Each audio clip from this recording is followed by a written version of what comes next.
नमस्कार दोस्तों, स्वागत है डेली स्टडी में। इस वीडियो में बिहार पुलिस कांस्टेबल के लिए न्यू सिलेबस पर आधारित जीके, जीएस, हिंदी और साथ ही इंग्लिश का मोस्ट इंपोर्टेंट क्वेश्चंस लेकर आया हूं। तो इस वीडियो के अंत तक बने रहिएगा क्योंकि वही जीतेगा जो अंत तक टिकेगा। तो चलिए शुरू करते हैं।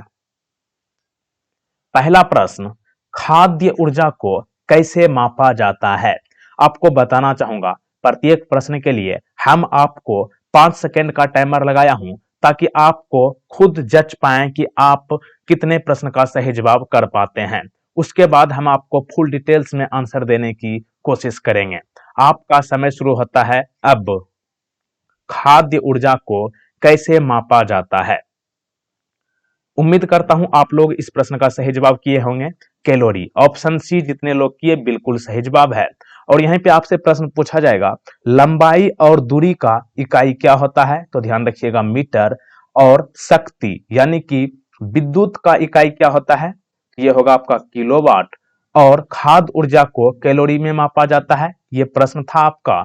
और द्रव्यमान की इकाई क्या होता है? तो ध्यान रखिएगा किलोग्राम। आगे चलते हैं, क्वेश्चन नंबर 2 हिंदी से प्रश्न है, रंग में भंग डालना मुहावरे का सही अर्थ क्या है? रंग में भंग डालना मुहावरे का सही अर्थ क्या है? जैसा कि नाम से ही स्पष्ट है कि किसी अच्छा प्रोग्राम में भंग डालना, इस मुहावरे का अर्थ होना चाहिए खुशी में बाधा होना। ऑप्शन डी बिल्कुल सही जवाब है। क्वेश्चन नंबर नेक्स्ट करते हैं, 3 नंबर, राष्ट्रीय विज्ञान दिवस कब मनाया जाता है? Most important, national science day कब मनाया जाता है भारत में?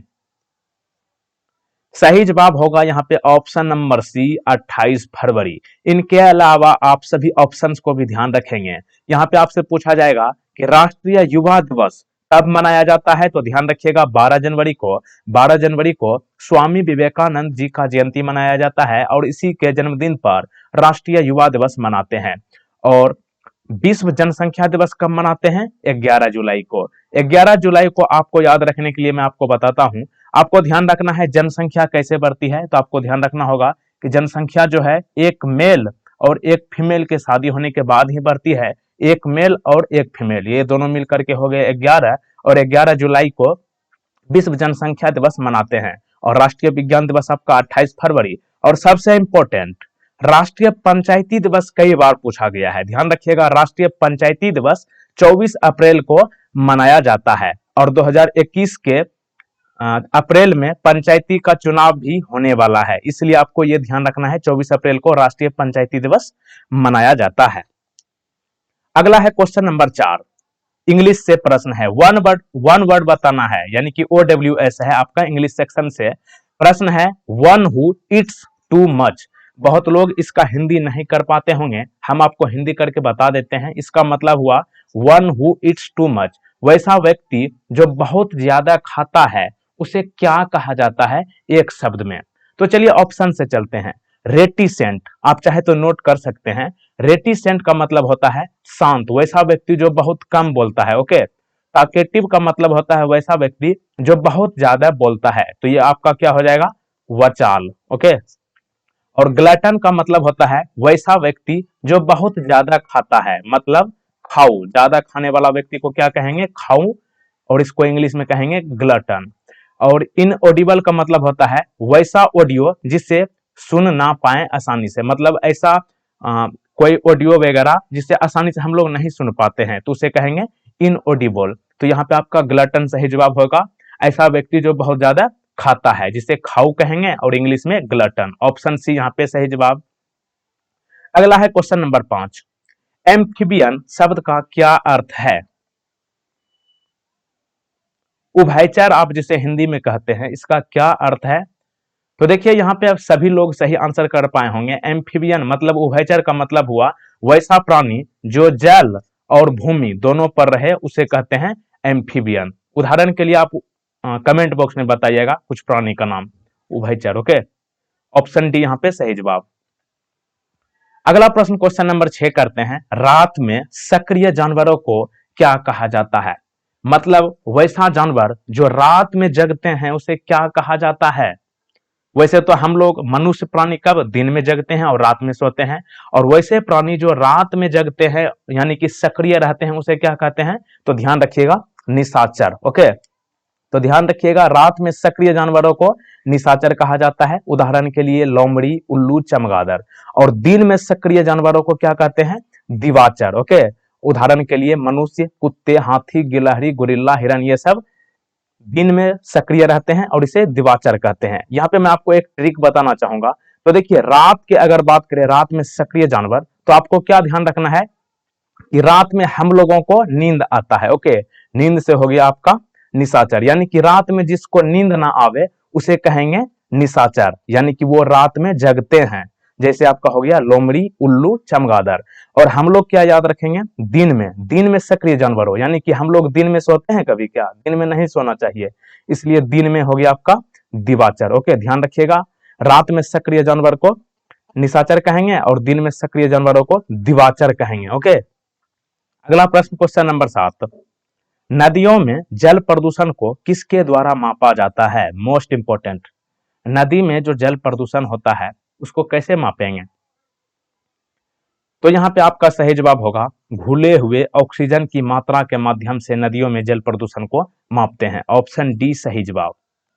क्वेश्चन नंबर नेक्स्ट, शिरोमणि का सही संधि विच्छेद क्या होगा, मोस्ट इंपोर्टेंट।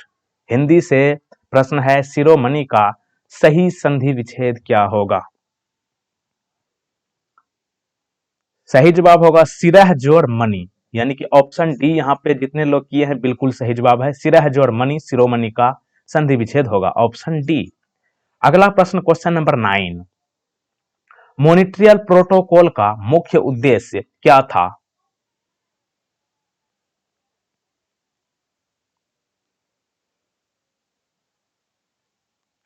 सही जवाब ऑप्शन नंबर ए, ओजोन परत का संरक्षण। तो देखिए ओजोन परत का संरक्षण मॉनिट्रियल प्रोटोकॉल का मुख्य उद्देश्य था, और मॉनिट्रियल प्रोटोकॉल एक अंतरराष्ट्रीय संधि है जिसे 16 सितंबर 1987 को अपनाया गया था। वर्ष आपको ये वर्ष याद रखना है, आपसे पूछा जा सकता है कि मॉनिट्रियल प्रोटोकॉल का किस वर्ष अपनाया गया, तो ध्यान रखिएगा 1987 में। अगला प्रश्न क्वेश्चन नंबर 10, विद्युत धारा को किसके प्रवाह के रूप में परिभाषित किया जा सकता है, साइंस का क्वेश्चन। विद्युत धारा को किसके प्रवाह के रूप में परिभाषित किया जा सकता है। सही जवाब ऑप्शन नंबर बी, इलेक्ट्रॉन। तो देखिए विद्युत धारा को आवेश या फिर इलेक्ट्रॉन के प्रवाह की दर के रूप में परिभाषित किया जाता है। और यहीं पे आपसे पूछा जाएगा विद्युत धारा यानी कि बिजली का एसआई मात्रक क्या होता है, तो ध्यान रखिएगा एम्पियर, और एम्पियर का सूचक क्या होता है, बड़ी ए यानी कि कैपिटल ए। और बिजली की धारा जो है एक अदिश राशि है, कई बार पूछा गया है बिजली की धारा कौन सी राशि होती है, तो ध्यान रखना है अदिश राशि, यानी कि इसकी कोई दिशा नहीं होती है, जिस दिशा में चाहे लेके जाइएगा उसी दिशा में ये विद्युत चली जाएगी। ओके, क्वेश्चन नंबर नेक्स्ट, दिए गए विकल्पों में से मिठाई शब्द में कौन सा प्रत्यय लगा हुआ है। मिठाई में कौन सा प्रत्यय लगा हुआ है, तो देखिए सबसे पहले मैं आपको बताना चाहूंगा, आपको ध्यान रखना है कि प्रत्यय शब्द का क्या मतलब है। प्रत्यय उसे कहते हैं वे शब्दांश जो यौगिक यानी कि जुड़ करके जो बनते हैं। ओके, जो यौगिक शब्द बनाते समय बाद में लगते हैं उसे प्रत्यय कहते हैं। उदाहरण के लिए पाठक, पाठक में देखिए अ और क की मात्रा आता है, ठक ठक मतलब अक। ओके, यहाँ पे देखिए अगला पढ़ाई, पढ़ाई में क्या आ रहा है, ढाई मतलब आई, आई जो है आपका प्रत्यय हो गया। और यहाँ पे आप देखिए अब क्वेश्चन में क्या है, मिठाई, मिठाई में क्या है, मिठाई, ठाई मतलब आई, तो यहाँ पे आप देख लीजिए आई अब कहाँ है, ऑप्शन सी में सही जवाब होगा यहाँ पे आई। ओके, अगला प्रश्न क्वेश्चन नंबर 12, दिए गए विकल्पों में से कौन सा शब्द विशेषण नहीं है, विशेषण जिसे इंग्लिश में एडजेक्टिव कहते हैं, इनमें से कौन सा शब्द एडजेक्टिव यानी कि विशेषण नहीं है। तो देखिए यहाँ पे होनहार ये भी एडजेक्टिव है यानी कि विशेषण, थोड़ा विशेषण है, 1 किलो विशेषण है, और खेलना जो है आपका भर्व है जिसे इंग्लिश में भर्व और हिंदी में क्रिया कहते हैं। ओके, इसलिए ऑप्शन डी यहाँ पे सही जवाब है। क्वेश्चन नंबर नेक्स्ट, दिए गए वाक्यों में से शुद्ध वाक्य का चयन कीजिए। एक बार आप पढ़ लीजिए सभी ऑप्शंस को, देखिए इनमें से कौन सा सही वाक्य लिखा गया है। तो यहाँ पे आपका सही जवाब होगा, चलिए ऑप्शन से चलते हैं। देखिए पहला है जल्दी से माला गूंथ कर लाओ, ये गलत है। इसका सही होना चाहिए क्या, जल्दी से माला गूंथ कर लाओ। ओके, अगला है मेरे को दिल्ली जाना है, ये तो दिल्ली वाले बोलते हैं लेकिन ये शुद्ध लिखा हुआ नहीं है, तो क्या होना चाहिए, मुझे दिल्ली जाना है। अगला है वहां तूफान आने का संदेह है, ये भी गलत, ये भी गलत है आपका। वहां तूफान आने का संदेह है, ये नहीं होना चाहिए। क्या होना चाहिए, तूफान आने का भय है। ओके, और अगली शब्द जो है अच्छा है, यानी कि सही से लिखा गया है। भ्रष्टाचार समाज की गंभीर समस्या है, इसलिए ऑप्शन डी यहाँ पे सही जवाब। अगला प्रश्न क्वेश्चन नंबर 14, प्रधानमंत्री फसल बीमा योजना किस वर्ष में शुरू की गई थी।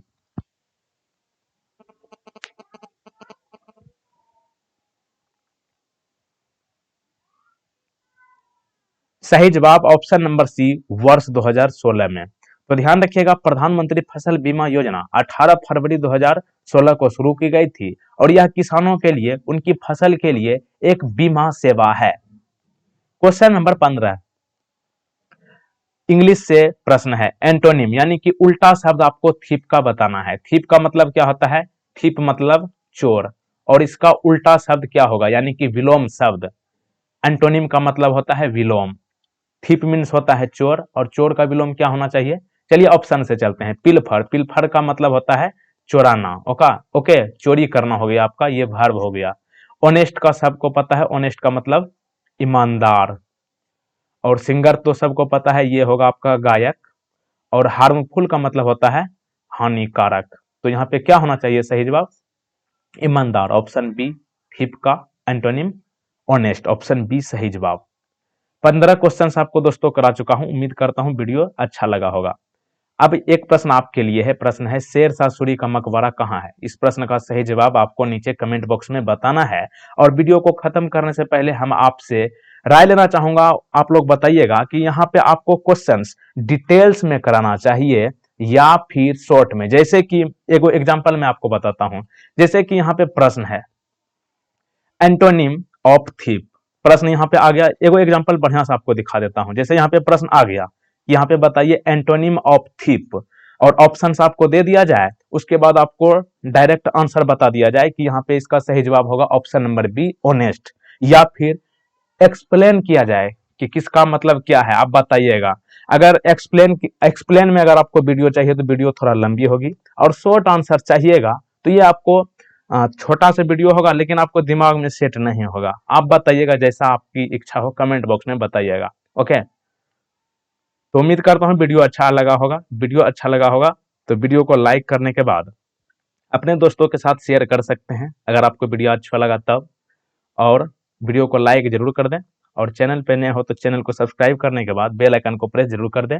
और इससे पहले हम बिहार पुलिस कांस्टेबल के लिए एक और वीडियो अपलोड कर चुका हूं जो कि 22 मिनट का वीडियो है, आप उस वीडियो को जरूर देख लें, जिसका लिंक इस वीडियो के नीचे डिस्क्रिप्शन में दिया गया है या फिर कमेंट बॉक्स में पिन कर दिया गया है, वहां से आप वो पुराना वाला वीडियो जरूर देख लें। Okay, thank you friends, thank you so much, bye bye, see you again the next video.